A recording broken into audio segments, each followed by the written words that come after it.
पाहत आहे, एकाकडे मोटरसायकल आहे, एक पायी चालला आहे, दुसरा सायकलने चालला आहे. हा पायी चालणारा सायकल वाल्याकडे बघतो आणि दुःखी होतो. अरे मी पायी चाललो, याच्याकडे सायकल आहे. सायकलवाला मोटरसायकल वाल्याला पाहून दुःखी होतो. अजून मी सायकलवरच, हा मोटरसायकल घेऊन चाललाय.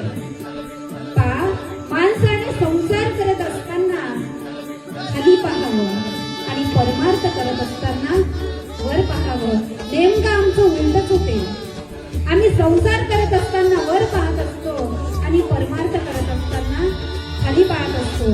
पण संसारामध्ये बँडवर नाचायला आम्हाला लाज वाटत नाही आणि कीर्तनामध्ये ताड घेऊन उभं राहायला आम्हाला लाज वाटते. म्हणजे परमार्थामध्ये आम्ही खाली पाहत आहोत आणि संसार हा ताट मानेने करत आहोत. संसारामध्ये जर आम्ही खाली पाहिलं ना दादा, तर जीवनामध्ये आनंद यायला वेळ